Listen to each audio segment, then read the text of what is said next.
एक समय की बात है, गोकुल नाम की सोसाइटी में एक परिवार रहने आया। वो लोग उस सोसाइटी में नए नए ही आए थे। उस परिवार में राहुल, सविता और उनका 10 साल का एक बेटा भाविक रहता था। जैसे ही भाविक सोसाइटी के गेट के बाहर तक पहुंचता है, तभी से ही अपने सवाल जवाब शुरू कर देता है। वाह पापा, ये कितनी सुंदर सोसाइटी है। क्या हम इसी सोसाइटी में रहेंगे? हाँ बेटा, हम लोग इसी सोसाइटी में रहेंगे। देखो तो हमारा भाविक कितना खुश नजर आ रहा है। अब तो मेरे यहाँ पर नए नए दोस्त बनेंगे, इतना मजा आएगा। हाँ बेटा, बहुत मजा आएगा। चलो अब अंदर चलो। जैसे ही वो लोग सोसाइटी के अंदर कदम रखते हैं, तभी जोर जोर से हवा चलने लगती है और भाविक को कुछ अजीब सा महसूस होने लगता है। मम्मी देखो तो, हमारे आते ही ये कितनी जोरों से हवा चलने लगी है। मुझे कुछ अजीब सा भी लग रहा है। नहीं बेटा, ये बस तुम्हारा वहम होगा। बच्चा समझकर सविता भाविक की बात को नजरअंदाज कर देती है। वो लोग अपने फ्लैट पर पहुंचते हैं। चलो चलो, अब आप दोनों जल्दी से फ्रेश हो जाओ, सोने का समय हो गया है। हाँ, क्योंकि कल मुझे इंटरव्यू के लिए भी जाना है। भाविक, राहुल और सविता कमरे में जाकर सो जाते हैं। ऐसे ही चलते चलते उन्हें 1 महीना बीत जाता है। एक दिन राहुल का बॉस उसे ऑफिस के काम से सूरत जाने को कहता है। ये तो कितनी अच्छी खबर है। मैं ये बात सोसाइटी जाकर सविता और भाविक को बताऊंगा, तो वो दोनों भी बहुत खुश हो जाएंगे। राहुल घर जाकर ये बात सविता और भाविक को बताता है। सविता, ओ सविता, कहाँ हो तुम? तुम्हें एक खुशखबरी देनी है। अरे हाँ, क्या हुआ? इतना क्यों चिल्ला रहे हैं आप? हाँ पापा, क्या हुआ? आप इतने खुश क्यों नजर आ रहे हो? अरे खुश ना हो तो क्या करूँ, बात ही ऐसी है। अब आप बताएंगे भी, क्या बात है? मुझे मेरी नौकरी की तरफ से सूरत ले जा रहे हैं। बहुत बड़ा प्रोजेक्ट है। अगर सब अच्छे से हो गया तो क्या पता वहाँ से आने के बाद मेरा इंक्रीमेंट भी हो जाए। अरे वाह, ये तो बहुत अच्छी खबर है। वाह पापा, आप तो सूरत जा रहे हो। मैं भी जाऊंगा, मैं भी जाऊंगा। बेटा, मैं तुम्हें अपने साथ नहीं ले जा सकता। और सविता, तुम मेरा सामान पैक कर दो। मुझे आज ही रात 12 बजे तक निकलना है। मैं बस कुछ ही दिनों के लिए जा रहा हूँ। सविता राहुल का सामान पैक कर देती है और राहुल उसी रात 12 बजे सूरत के लिए निकल जाता है। चलो भाविक, अब तुम भी जल्दी से दूध पीकर कमरे में सोने चलो। ठीक है मम्मी। सविता और भाविक अपने कमरे में चले जाते हैं। सविता तो सो जाती है, मगर भाविक को नींद नहीं आती। बहुत तेज बारिश होने लगती है। भाविक बालकनी में जाकर खड़ा हो जाता है और बारिश के मजे लेने लगता है। वाह, कितना सुंदर नजारा है। भाविक की नजर अचानक सामने वाले फ्लैट पर पड़ती है, तो वहाँ एक मोमबत्ती जल रही होती है। ये क्या है? ये सामने से कैसी रोशनी दिखाई दे रही है? ऐसा लग रहा है जैसे कोई मोमबत्ती जली हुई हो। अगर जब से हम यहाँ आए हैं तब से तो ये फ्लैट बंद पड़ा है। भाविक को फिर अचानक से एक औरत चलती हुई दिखती है। अरे ये औरत कौन है?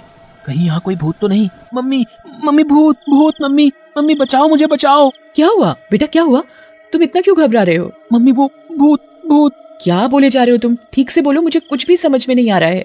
मम्मी मुझे नींद नहीं आ रही थी तो मैं बालकनी में जाकर खड़ा हो गया और बारिश देखने लगा। तभी मैंने सामने के फ्लैट में जलती हुई मोमबत्ती देखी और एक औरत को देखा। नहीं बेटा, ये भूत वूत कुछ नहीं होता। ये तुम्हारे मन का वहम है। नहीं मम्मी, मैं सच कह रहा हूँ। नहीं बेटा, चलो अब सो जाओ, रात बहुत हो रही है। नहीं, मैं आपको लेकर जाता हूँ। अच्छा चलो, दिखाओ कहाँ है भूत। फिर भाविक सविता को बाहर लेकर जाता है। कहाँ है भूत? मुझे तो कहीं कोई नहीं दिख रहा। मम्मी देखो, वहाँ पर देखो, वो सामने वाले फ्लैट में।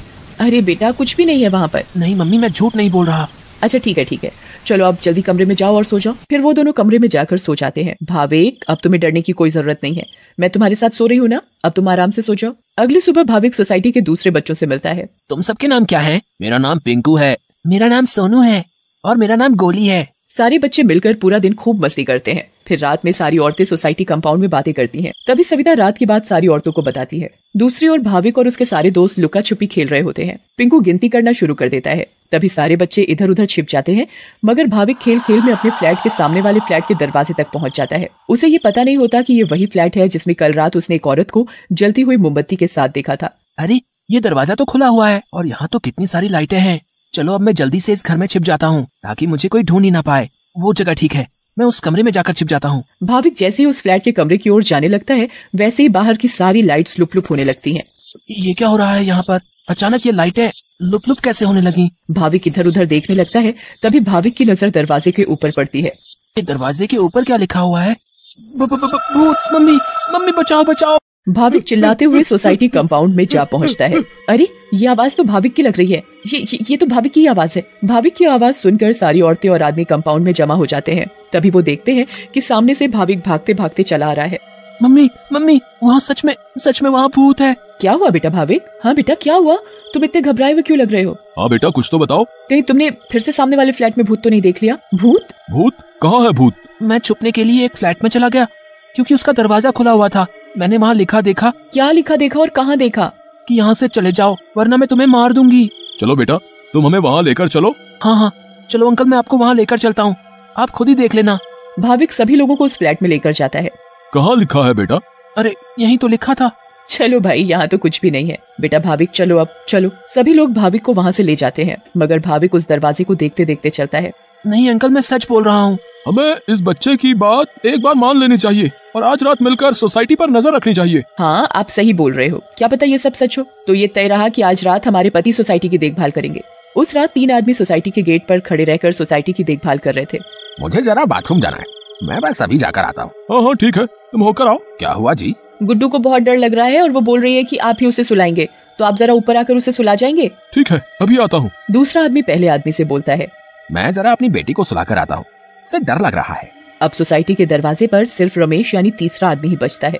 कहाँ रह गए ये दोनों? वो आदमी इधर उधर घूमता रहता है और अब उसे भी अकेले डर लगने लगता है। तभी उस आदमी को किसी औरत का साया दिखता है। उसके लंबे खुले हुए बाल और पायल की छम-छम आवाज। चुड़ैल, बचाओ बचाओ, चुड़ैल। फिर अचानक वो चुड़ैल उसके सामने आ खड़ी होती है और आदमी बहुत तेज चिल्लाता है और वहीं बेहोश हो जाता है। अरे ये चिल्लाने की आवाज किसकी आई? हाँ, आवाज तो मुझे भी आई। चलो चलकर देखते हैं। सारे सोसाइटी वाले अपनी बालकनी में आ जाते हैं तो वो क्या देखते हैं कि वहाँ रमेश बेहोश पड़ा हुआ था। ये आवाज कैसी आई थी? फिर सोसाइटी वाले नीचे आ जाते हैं तो वो वहाँ पर रमेश को जमीन पर पड़ा हुआ देखते हैं। सब जल्दी से नीचे आते हैं।